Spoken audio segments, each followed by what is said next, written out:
De plus en plus, les institutions de la République commencent à s'installer. Justement, nous avions eu les élections du bureau définitif de l'Assemblée nationale où Vital Kamerhe, élu président du bureau définitif de l'Assemblée nationale. Mais quelques questions que nous allons nous poser, justement, que notre invité va répondre au cours de cette émission, qui sont celles de savoir qu'attendre du bureau Kamerhe. Mais est-ce que cette Assemblée nationale fera redorer l'image de l'Assemblée nationale datant sera justement des retours avec la présence de Vital Kamerhe à la tête de cette institution? Et aussi, est-ce que ce bureau va justement conduire ce Parlement à plusieurs contrôles parlementaires comme le Congolais attendent bien, aussi de propositions de loi qui vont justement venir pour aider la population à pouvoir bien vivre en tant qu'un peuple dans cette République? Justement, à quand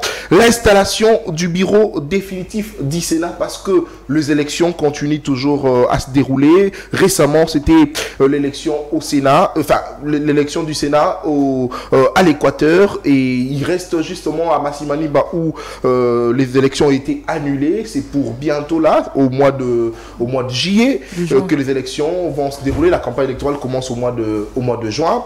Alors, on se pose des questions. Est-ce que les élections qui se sont déroulées, les élections des sénateurs justement qui se sont déroulées dans d'autres provinces, se sont passées dans le respect justement de normes, parce qu'on aurait appris qu'il y a eu de corruption ça et là, certains députés provinciaux, parce que ce sont eux qui votent les sénateurs, ont été corrompus, comme ça s'est dit presque partout. Mais on va réfléchir avec notre invité sur cette question. Quid de la sortie du gouvernement, parce que ça bloque jusqu'à ce jour. Madame Soumina reçoit justement de pression des Congolais de partout, parce qu'on attend la sortie du gouvernement. Mais c'est quand? Parce que il faudrait rappeler ici que le porte-parole du président de la République nous aurait informé que c'était imminent, mais sans succès jusqu'à ce jour. Qu'est-ce qui bloque? Est-ce que c'est encore cette fois-ci le cacique de l'Union sacrée qui bloquerait la sortie du gouvernement? Enfin, avec notre invité, on va parler de la révision constitutionnelle, l'opportunité de cette révision. Est-ce une révision ou un changement de la Constitution? Pour ce faire, mesdames et messieurs, nous recevons pour vous monsieur Christian Menda. Il est personnalité politique. Avec lui, nous allons répondre justement à toutes ces questions que je viens à peine de vous annoncer. Pour ce faire, je suis aussi à mes côtés avec Madame Tania, que je commence d'abord par présenter. Bonjour Madame Tania et bienvenue. Bonjour Monsieur Nathan, je salue notre invité, Monsieur Christian. Merci beaucoup de nous avoir accordé d'un peu de votre temps, bien sûr. Alors, je m'en vais également saluer tous les téléspectateurs de CML Télévision qui sont branchés devant leur poste téléviseur pour suivre leur magazine CML chez vous. J'ose croire qu'ensemble, nous passerons d'excellents moments d'échange. Merci. Très bien, merci beaucoup. 45 minutes d'échange avec notre invité. Je l'ai dit, il s'appelle Monsieur Christian Menda. C'est une personnalité politique de notre pays. C'est avec lui que nous allons discuter sur ce plateau. Monsieur Christian Menda est avec nous, que je salue. Bonjour Monsieur Christian et bienvenue à cette émission. Bonjour, merci beaucoup Monsieur le journaliste pour votre invitation qui a non seulement honoré ma modeste personne, mais également tout le peuple congolais branché à ce niveau pour écouter nos analyses ainsi que nos propositions pour faire avancer la République. Je salue aussi la présence de Madame Tania sur ce plateau. Je crois que c'est la première fois que je sois dans un même plateau avec elle. Je pense que le professionnalisme que j'ai toujours rêvé quand je la suis à la maison sera l'objet de cette émission. Merci beaucoup. Très bien, merci beaucoup. Allez, c'est parti. À bâton rompu avec vous, 45 minutes, installation du bureau définitif au sein de l'Assemblée nationale. Quelle lecture faites-vous cette fois-ci de la présence de Vital Kamerhe à la tête de cette institution? Écoutez, d'abord je dois commencer par étayer mon argumentaire comme ceci. Il y a d'abord eu un bureau provisoire qui avait pour mission la validation des pouvoirs des élus, chose qui a été faite. Aussi la mise en place du règlement intérieur, chose également qui a été faite, et l'organisation des élections du bureau définitif. Aujourd'hui, nous avons au sein de l'Assemblée nationale de la République démocratique du Congo, pour la 4e législature de la 3e République, un bureau définitivement installés d'après le prescrit du règlement intérieur de l'Assemblée nationale. Qu'est-ce qu'on peut attendre de ce bureau de l'Assemblée nationale? Je pense que l'enjeu est très majeur. Le pays a plusieurs défis et je pense qu'aujourd'hui l'Assemblée nationale va non seulement avoir la mission de contrôle parlementaire très rigoureuse, mais également faire des lois pas comme nous l'avions vu avec les bureaux précédents, c'est-à-dire que la population attendait le parlementaire pour faire des lois à ce sens qui pouvaient redonner encore le credo à la population, mais on voyait de lois qui tendaient à la polygamie, c'était vraiment du tohu-bohi. Je pense que cette fois-ci, il y aura un contrôle parlementaire très serein en ce qui concerne le pouvoir exécutif. Parce que vous êtes sans ignorer qu'aujourd'hui, il y a des suspicions de détournement dans presque tout le ministère. Le contrôle parlementaire est inactif. Je pense qu'avec ce bureau, l'Assemblée nationale va redorer l'image de cette chambre de personnes ici directement de la légitimité de nos populations. Alors, mais Monsieur Christian, qu'est-ce qui rassure justement, parce que je vous sens très serein dans ce que vous dites, qu'est-ce qui rassure que cette Assemblée nationale va correctement faire son travail, surtout qu'on a à la tête de cette institution Monsieur Vital Kamerhe qui, dans un passé récent, a connu justement, le Congolais, on parle de lui dans le mauvais sens, avec ce qui s'est passé lorsqu'il était directeur de cabinet du chef de l'État, avec tout ce qu'il y a eu comme procès. Mais qu'est-ce qui rassure justement qu'il fera correctement son travail? Je pense d'abord que c'est faire de l'Assemblée nationale un vrai temple de la démocratie. Cela passe par la liberté d'expression au sein de l'Assemblée nationale. Nous avons aujourd'hui une Assemblée nationale qui a été renouvelée à plus de 70%. Donc ceux qui sont là sont des jeunes. Toutes les classiques du passé, des personnes que nous avions connues, qui ont fait de l'Assemblée nationale une caisse de résonance, ont été rejetées par la population. Il y a une nouvelle classe politique au sein de l'Assemblée nationale qui a une nouvelle énergie, qui a été connectée avec la population depuis tant d'années. Je pense que cette souche de Congolais intègres peut faire en sorte que l'Assemblée nationale puisse jouer son vrai rôle au sein de la République démocratique du Congo. La deuxième des choses, c'est que M. Vital Kamerhe a géré depuis des lustres l'Assemblée nationale et nous connaissons tous ses prouesses. J'estime que cet homme qui a des valeurs intrinsèques, qui a une probité morale...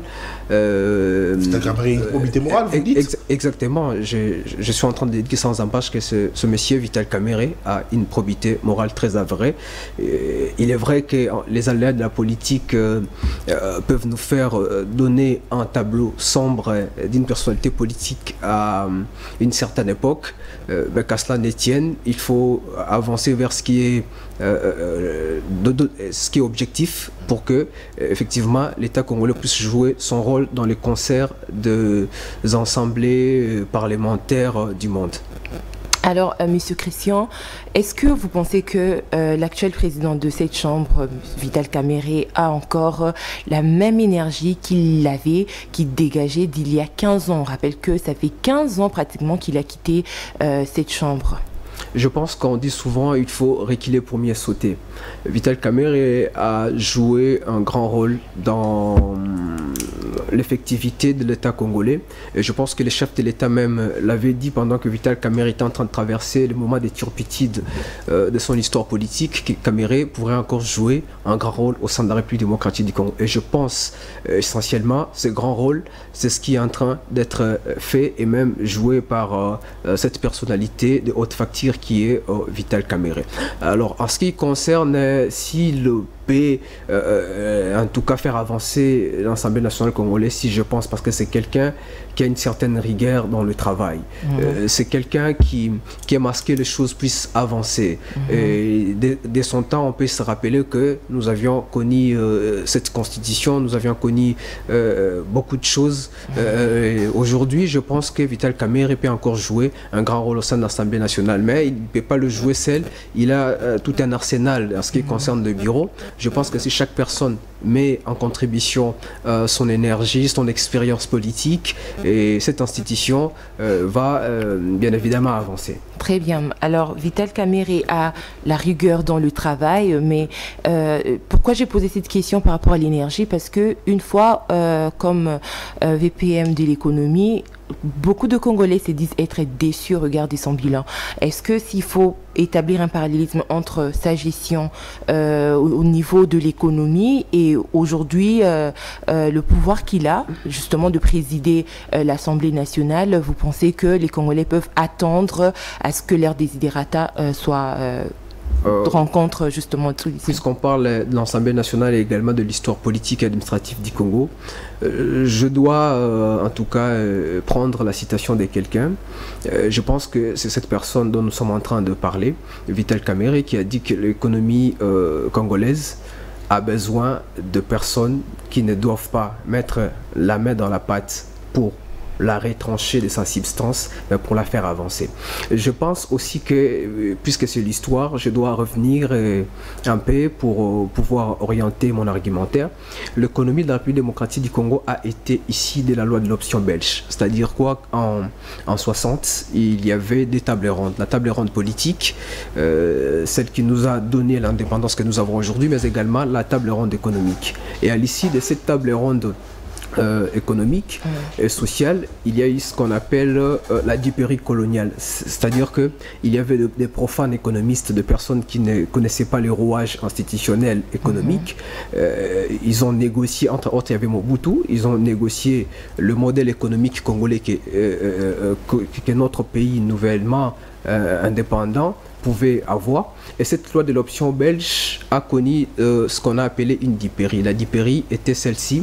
Il fallait que toutes les entreprises qui étaient en République démocratique du Congo puissent se choisir leur état de nationalité, c'est-à-dire pouvaient quitter la République démocratique du Congo. Et on parle de 99% de sociétés qui ont quitté la République démocratique du Congo. Aussi, la responsabilité d'appuyer toutes les dettes contractées par l'administration belge à l'époque devrait être payée par la République démocratique du Congo. Vous allez vous rappeler que c'est sous le gouvernement Mouzitou que nous avions épiré toutes ces dettes contractées. Ce qui fait en sorte qu'aujourd'hui nous puissions avoir une économie extravertie, tournée vers l'extérieur.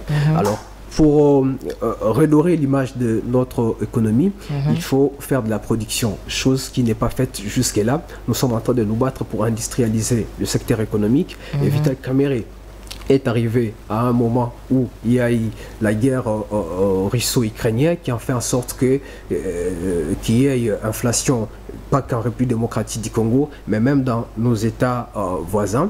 Il était en train de vouloir faire avancer les choses dans ce sens-là. Mais je pense que, comme tout homme politique, il a ce qu'il pouvait faire et il avait ce qu'il ne pouvait pas faire parce que la conjoncture économique pouvait nous projeter vers ce que nous avons connu. Monsieur Christian, gouverner, c'est prévoir, dit-on. Est-ce que vous pensez que de sa façon à lui, bien qu'il y a eu cette guerre, est-ce que Vital Kamerhe a su prévenir?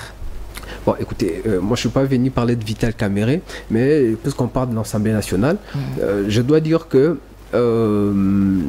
gouverner, c'est prévoir, comme vous avez dit. S'il y a peut-être un conseil à donner à ceux qui exercent aujourd'hui les rôles dirigeants, je pense qu'il faut faire de la production. Pour faire avancer notre économie, il faut faire de la production. Aujourd'hui, nous avons 150 tonnes de maïs qui est en train de pourrir en Ituri. Pourquoi? Manque des routes, des dessertes agricoles. On peut faire des routes pour pousser notre agriculture à aller de l'avant. On peut industrialiser le secteur économique aussi. Je ne vois pas la République démocratique du Congo adhérer par exemple dans la ZLECAf, la zone de libre-échange continentale africaine, car nous n'avons pas de la production. Nous allons subir le poids des transactions d'autres pays, contrairement à notre pays qui ne produit pas, parce que nous achetons tout, même une aiguille, il faut l'acheter ailleurs. Et je pense qu'avec l'idée que nous avions commencer ici à industrialiser notre système économique, je pense que nous pouvons faire avancer les choses en ce sens-là. Alors, de la nouvelle classe politique qu'on retrouve au sein de l'Assemblée nationale aujourd'hui, est-ce que les Congolais peuvent s'attendre à ce que leurs conditions de vie soient améliorées? Et ce sont des élus qui portent vraiment en eux les fardeaux du peuple congolais. Exactement. Nous avions dit dans ce pays 3 législatures, ça c'est la 4e législature. Et dans cette 4e législature, je vous ai dit que l'Assemblée nationale a été renouvelée à 70%. Et vous avez par exemple l'honorable Amoulé Arakayo, qui a été nouvellement élu dans la province de l'Ituri à Aru. Cet homme qui est un entrepreneur, il sait comment ça fonctionne, il sait comment booster la population en ce sens-là pour créer des lois en faveur de sa population. L'Ituri aujourd'hui est une province en proie à l'insécurité. Et si aujourd'hui il n'y a pas balkanisation, par exemple dans cette partie de la République, c'est parce que les Ituriens eux-mêmes n'aiment pas la guerre. Et c'est parce que la population congolaise ne veut pas non plus aller dans une guerre totale, mais c'est imprégné de cette vision de pouvoir se développer par l'agriculture, par l'élevage, comme c'est le cas d'ailleurs en Ituri. Et je pense qu'il y a tant d'autres députés comme ça que je peux commencer à citer, qui sont venus avec des projets de loi. Par exemple, aujourd'hui, la République démocratique du Congo a plusieurs problèmes et dans plusieurs secteurs diversifiés. Ce qu'il faut faire, par exemple, c'est de voir comment fonctionne l'énergie. Il faut interpeller par exemple le ministre en charge de l'énergie, aussi le DG du tutelle, mais également il faut voir d'autres secteurs de la vie nationale qui sont en train de boiter pour faire avancer les choses, voir qu'est-ce qui a été fait, qu'est-ce qui n'a pas été fait pour faire avancer la République. Alors, Monsieur Christian, une dernière question. Avec ce bureau qui, pour s'installer, il fallait que le chef de l'État puisse tonner sur tout le monde. C'est vrai, Vital Kamerhe a été choisi aux primaires, ça c'est une évidence, mais le reste, maintenant, ça a posé un problème, parce que le premier vice-président, il s'agit d'un candidat venant de l'UDPS, justement, le professeur Chilumbaï, et au poste de deuxième vice-président, c'est là où ça posait problème, ainsi que les autres postes, parce qu'il fallait que Mbosso puisse envoyer un nom, il fallait que Jean-Pierre Bemba, il fallait que Bahati Lukwebo également envoie un nom, mais cette fois-ci, on a vu Mbosso, le seul candidat à ces postes, pendant que le député ne voulait pas de lui. Il fallait que le président de la République intervienne pour que solution soit trouvée. Mais est-ce que vous pensez déjà un bureau qui serait mal parti comme ça pourrait donner un résultat probable? Je pense que le président de la République ne s'est pas immixé dans les affaires législatives, mais le président de la République, tant que garant de bon fonctionnement des institutions, peut donner son avis qui pourra sans intermoment être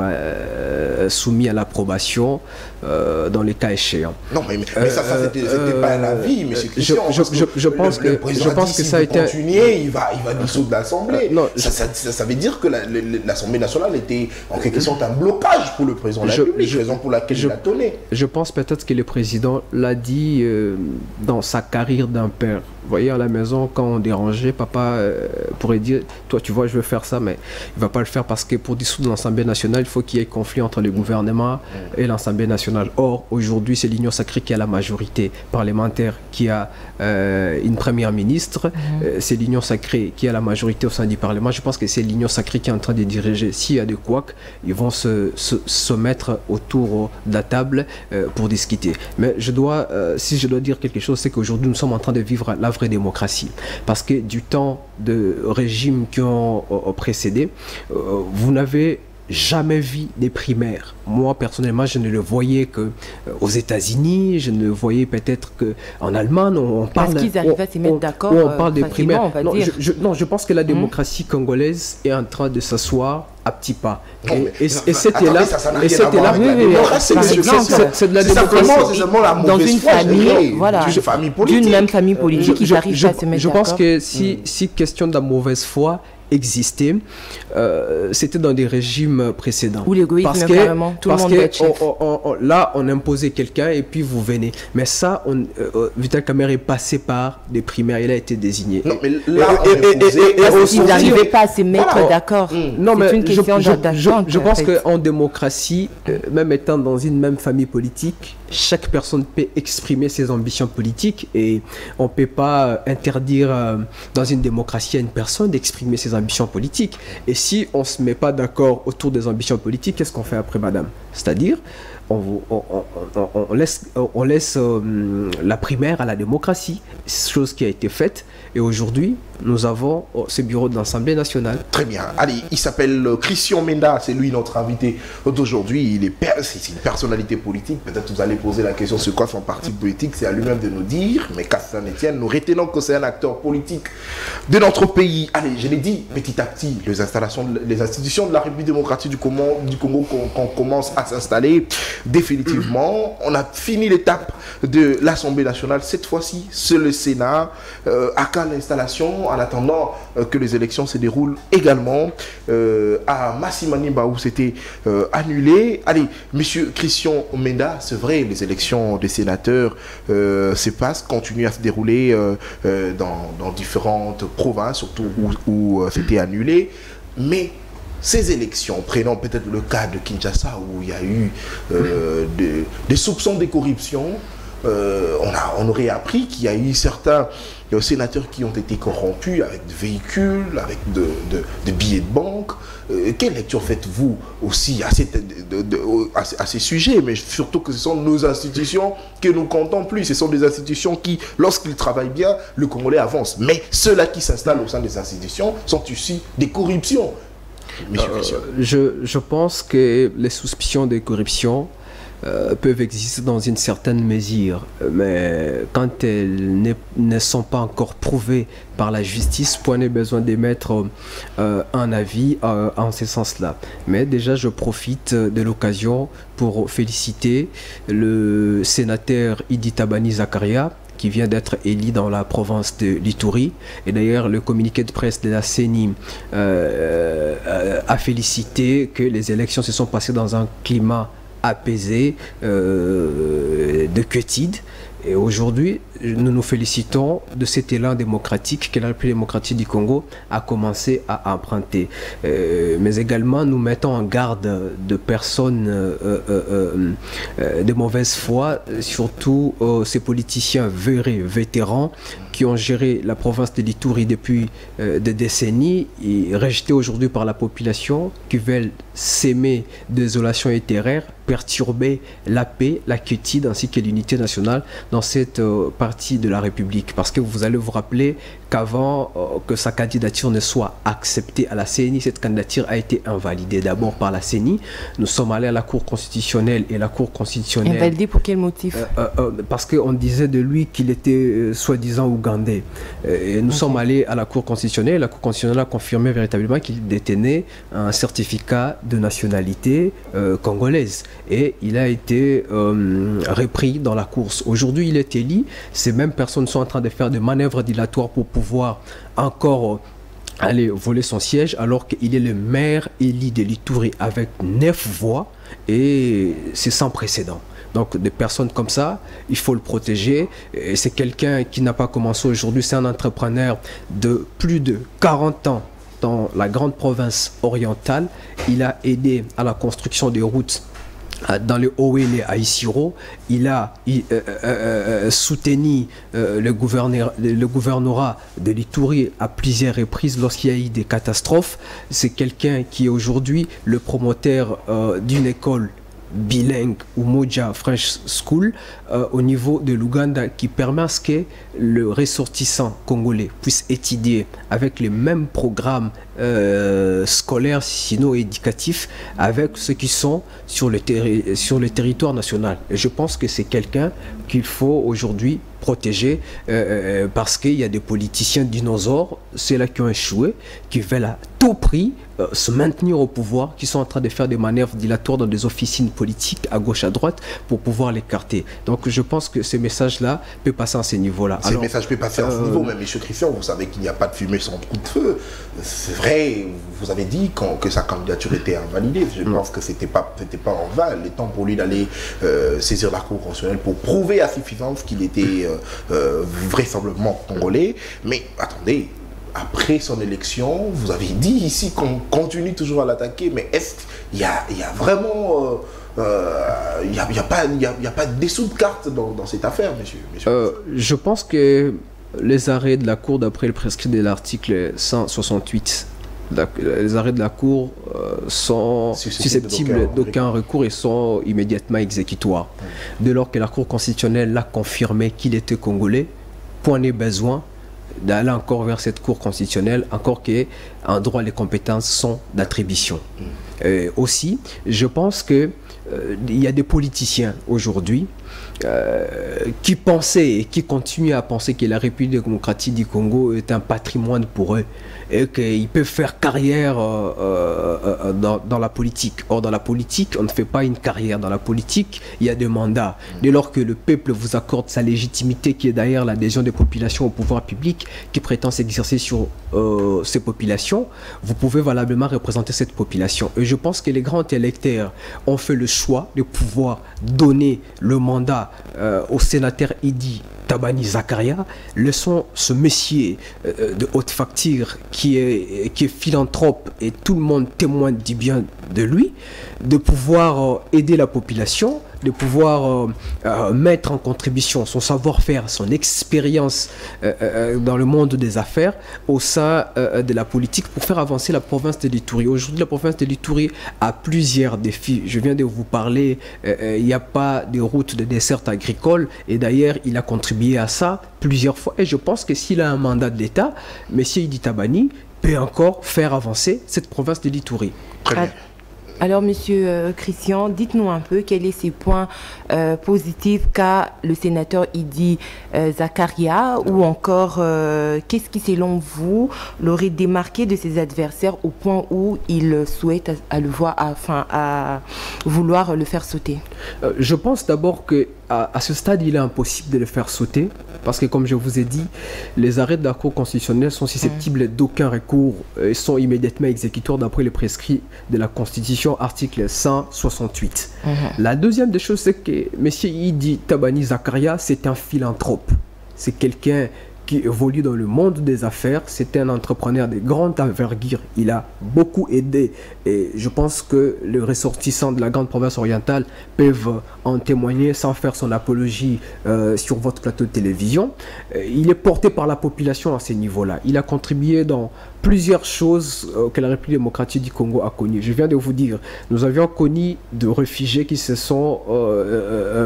bon, en fait, je dois dire des personnes qui se sont réfugiées en Ouganda, qui ont fui la guerre, mais qui ne sont pas en retard en ce qui concerne les problèmes éducatifs parce qu'il y a une école créée par M. Idi Tabani, qui est une école bilingue, qui a donné possibilité à toutes ces personnes-là et ces ressortissants de la République démocratique du Congo de pouvoir bénéficier du même programme éducatif que ceux qui sont sur le territoire national. Ça, c'est un. La deuxième des choses, il a contribué à la rénovation du gouvernorat du Haut-Ouélé.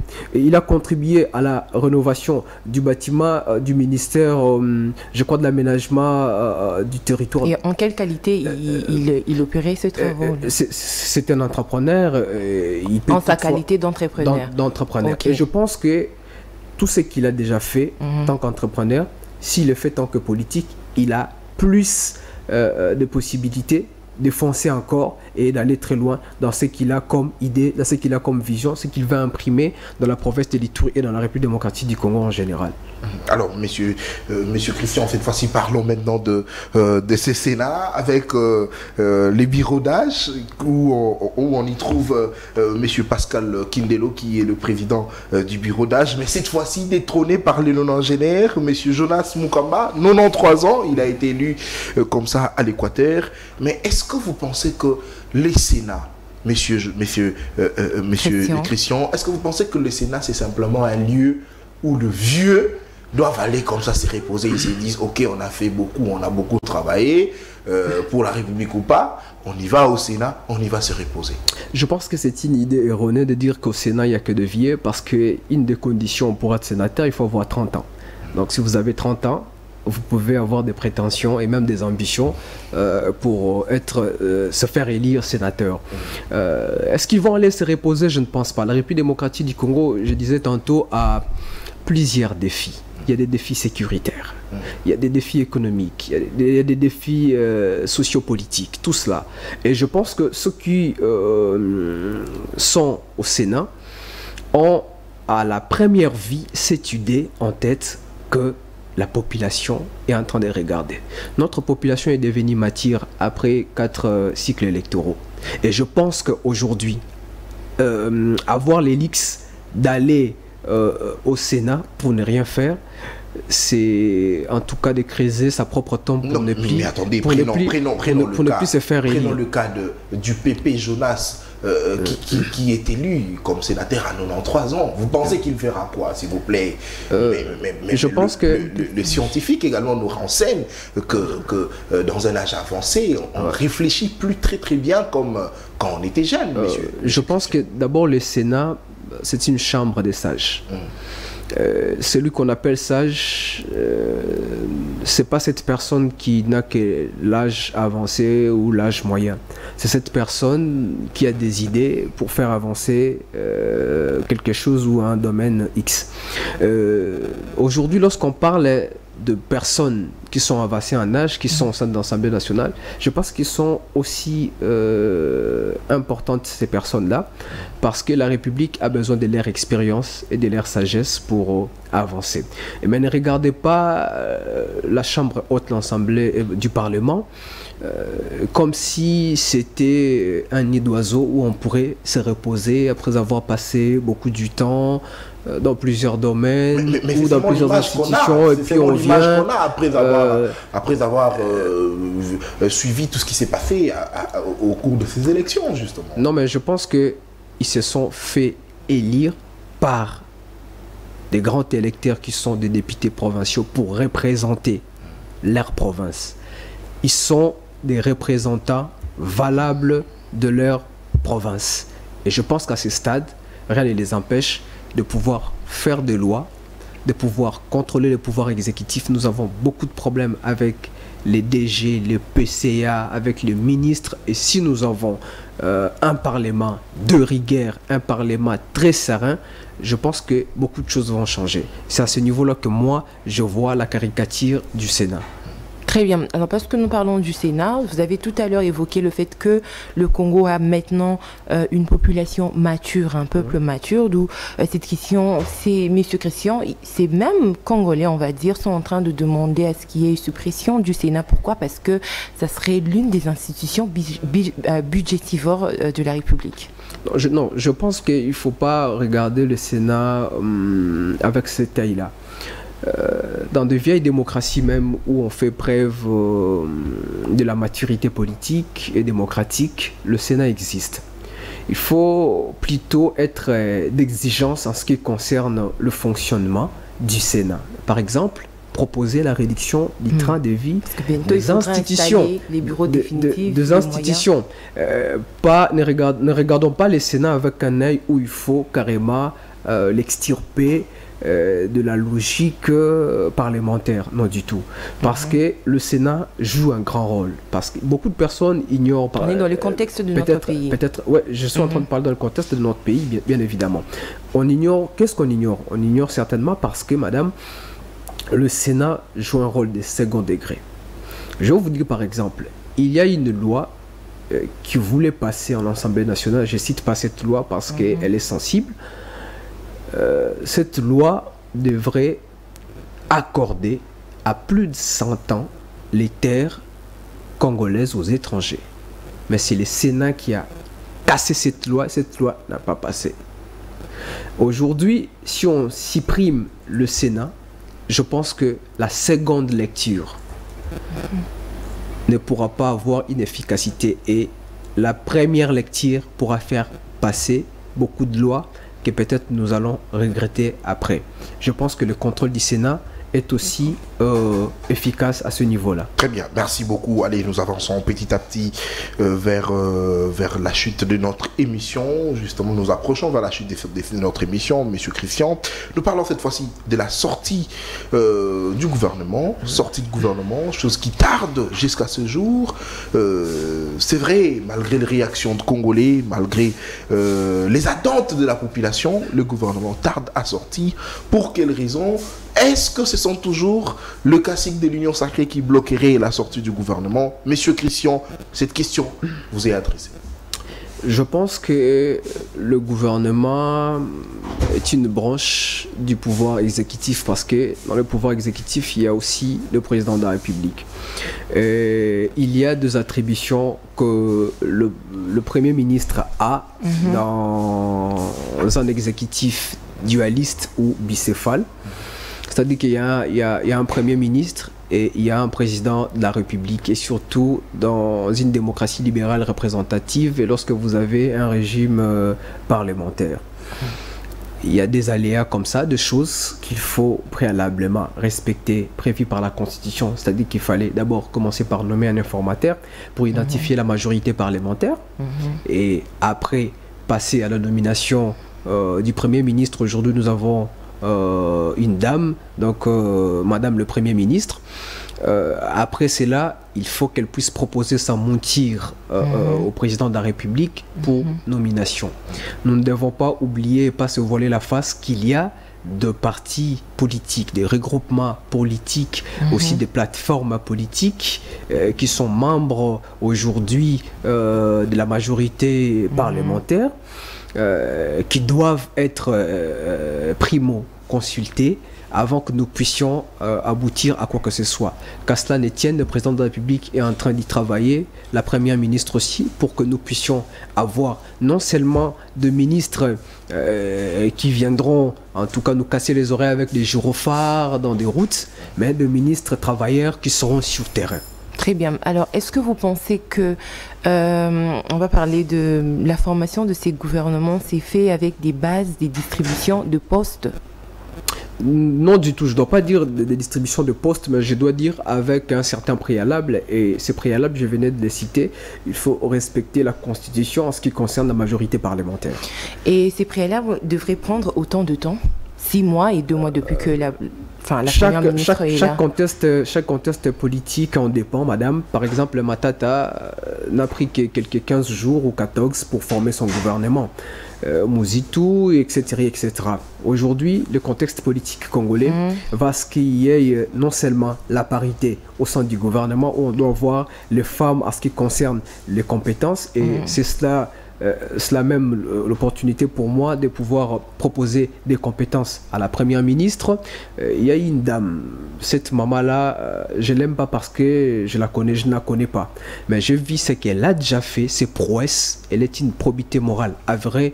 Elle s'appelle Madame Ernestine Nyoka. Elle a été vice-ministre du budget. Je pense que ce sont des personnes qu'on peut reconduire en ce qui concerne les femmes.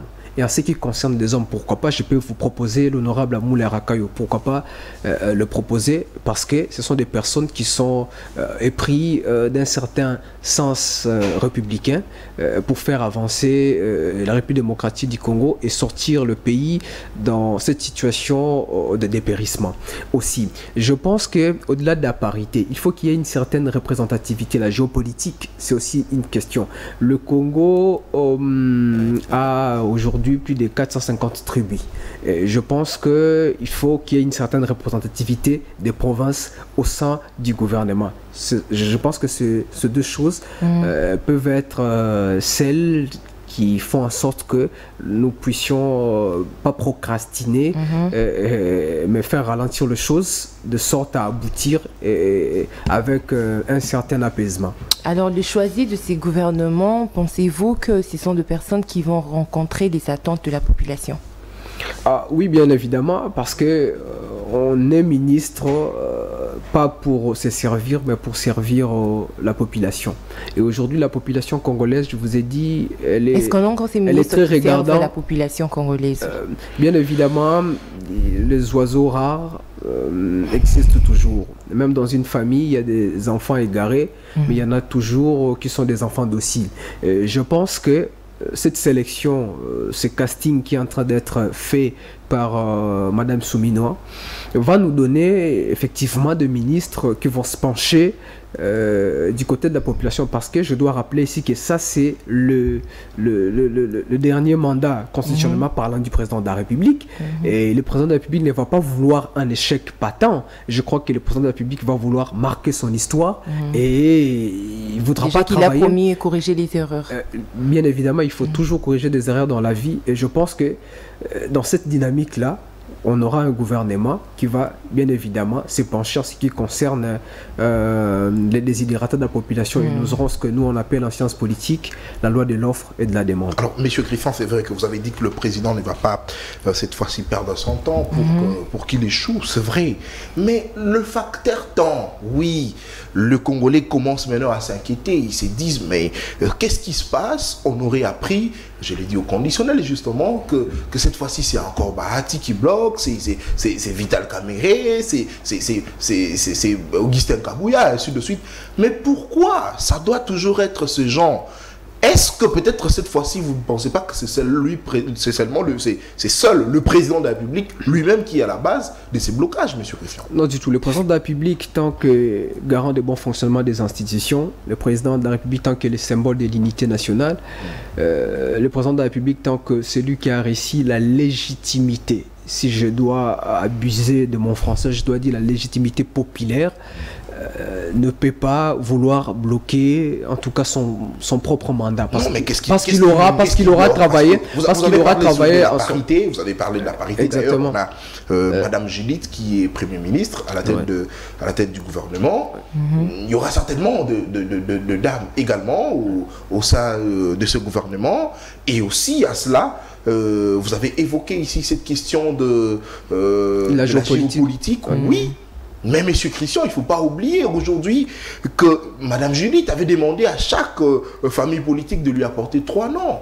Mais on aurait appris qu'il y a cette fois-ci certains leaders politiques qui auraient envoyé les noms de leurs membres de famille. C'est ça qui bloquerait justement la sortie du gouvernement. Je pense d'abord que le président de la République, Félix Tshisekedi, n'est pas pour le népotisme. Et le Congo n'est pas un gâteau qu'on peut partager à la famille. Non, non du tout. Le Congo appartient à tous les Congolais. Et les richesses de la République démocratique du Congo, d'après la Constitution, doivent connaître une redistribution équitable. Et le président de la République est dans cette logique. Si vous me dites, si vous m'informez que le président de la République refuse de publier, refuse à ce qu'il y ait à la va-vite la sortie du gouvernement, dans les cas échéants, qui ne veut pas de membres de famille, il n'a pas du tout tort. Pourquoi? Parce qu'il y a plusieurs compétences, monsieur Nathan. Il n'a pas du tout tort. Mais dans les listes qu'on a demandées, il y a 3 noms pour un ministère.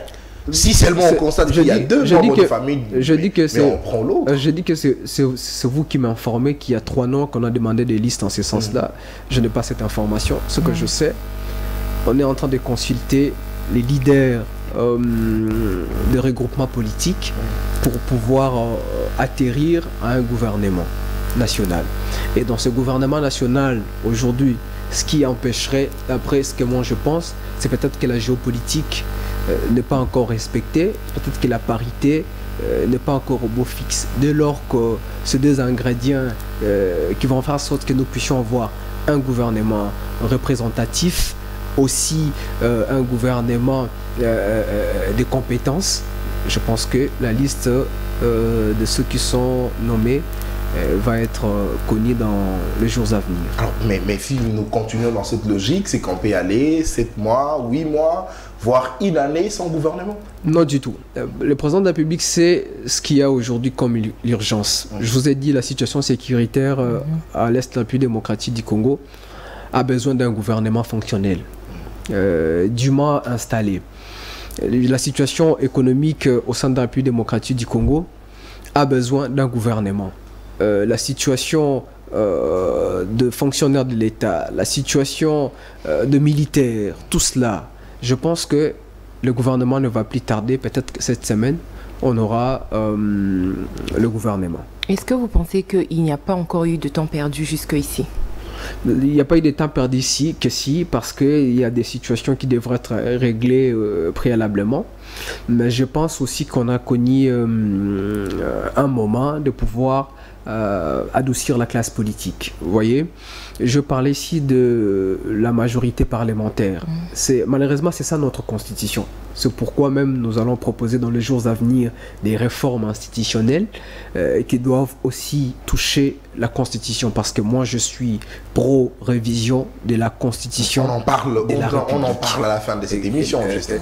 Exactement. Je suis pro-révision de la constitution parce que j'estime qu'il y a des choses qui sont en train de bloquer pour que la République puisse avancer. Et c'est la constitution qui bloque la sortie du gouvernement? Non, du tout. Je ne pense pas que c'est la constitution. Je ne pense pas non plus que c'est quelqu'un. Je pense qu'en politique, il y a des décisions qu'il faut prendre quand tous les ingrédients sont réunis. Si vous voulez qu'on puisse nous donner un gouvernement comme le précédent, je parle du gouvernement Sama, on va avoir un gouvernement comme ça. Non, mais sous Félix Tshisekedi, c'est le même président. On a crié que c'était un gouvernement de Warrior, tout ça. Vous savez, quand on est en dehors du match, on a toujours des pronostics, on dit toujours non, il ne sait pas jouer, il ne sait pas faire. Mais c'est quand on nous met sur terrain qu'on comprend que, écoutez, ce n'était pas ce que moi je pensais. Et je pense que le président de la République a tiré toutes les leçons du passé et il a dit qu'il fallait corriger les erreurs. Il ne veut plus tomber dans la même situation où il y a des gouvernements qui arrivent et qu'il y a des suspicions de détournement et toutes ces choses-là. C'est pourquoi peut-être les choses sont en train de tarder pour pouvoir que nous puissions chuter dans des institutions impeccables pour l'intérêt de notre peuple. Très bien, rapidement, monsieur Christian Menda. Allez, vous êtes pour la révision de la Constitution et vous estimez qu'il y a certaines choses qui doivent normalement être revues. Alors, quels sont ces articles que vous pensez qu'on doit le plus vite que possible revoir? Je pense que les articles sont non exhaustifs. Je ne pourrais pas les citer ici sur votre plateau de télévision, mais je pense qu'il y a par exemple des réformes qui doivent se faire au niveau de la Constitution et au niveau de la loi électorale. Et je pourrais les citer vaille que vaille. On y va. Par exemple, remettre l'élection du président de la République à 2 tours.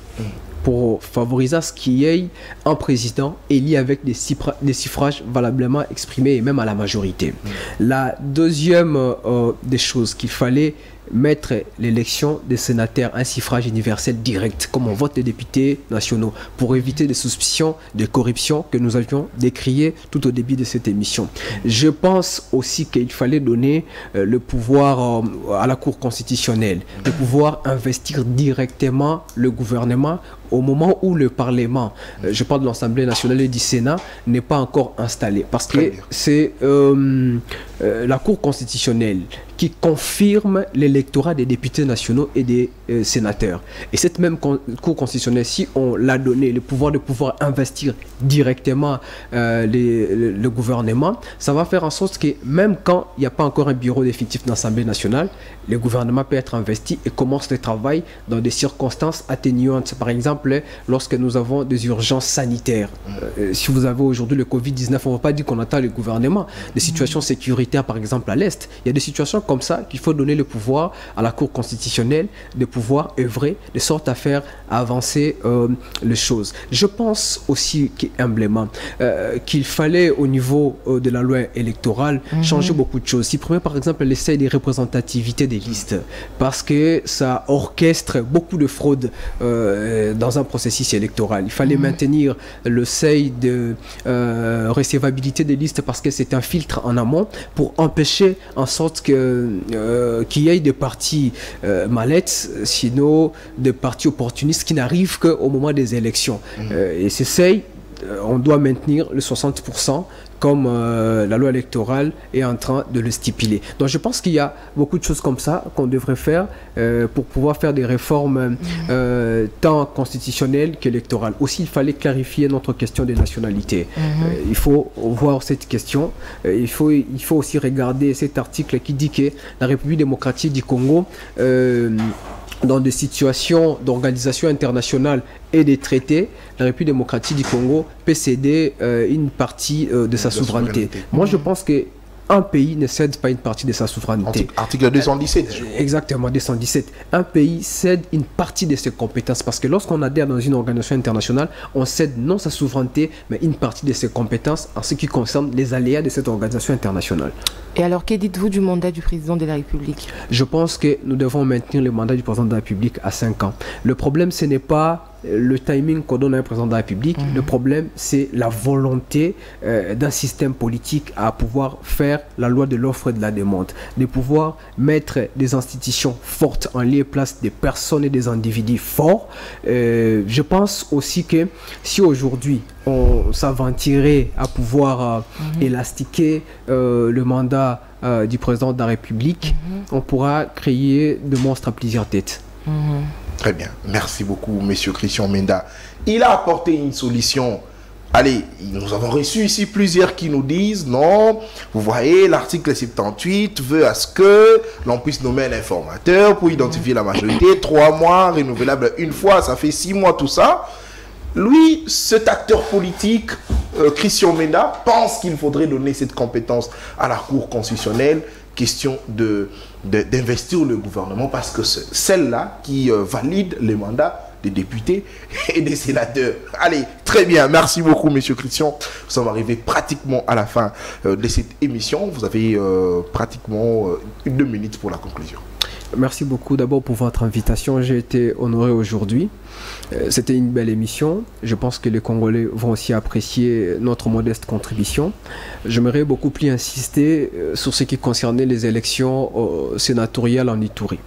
J'aimerais m'adresser ici particulièrement à tous ces politiciens véreux, rejetés par la population, qui ont échoué depuis tant d'années de laisser M. Idi Tabani de pouvoir représenter valablement le peuple iturien au sein du Sénat et d'apporter sa modeste contribution. Qu'ils arrêtent de s'agiter parce que la Cour constitutionnelle a confirmé que M. Idi Tabani était de la nationalité congolaise et qu'il détenait un certificat de nationalité congolaise. Alors qu'ils arrêtent de pouvoir chercher à créer des mails à partir à gauche à droite, mais qu'ils se concentrent pour des prochaines élections. Au cas contraire, ils peuvent retourner faire les champs comme Idi Tabani avait commencé en son temps jusqu'à en arriver où il est aujourd'hui.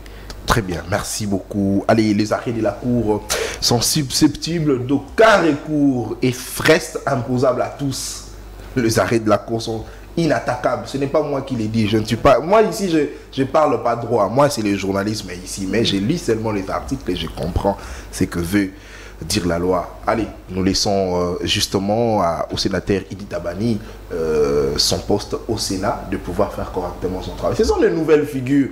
Ce sont des gens qu'on n'a jamais vus travailler. Mais laissons-le travailler, s'il vous plaît. Que voulez-vous? Allez, merci beaucoup à Madame Tania pour la co-présentation. Merci, Monsieur Nathan. Merci également à Monsieur Christian. Je vous remercie, Madame. Merci, Monsieur Christian, d'être passé sur ce plateau. Allez, à vous qui nous avez suivis, merci de la confiance renouvelée à ce magazine, surtout à la chaîne de l'excellence et du professionnalisme. On se retrouve demain pour le 3e numéro de la semaine de votre magazine C'est mal chez vous. D'ici là, portez-vous bien. Et bonne suite du programme sur la chaîne de l'excellence et du professionnalisme. Au revoir.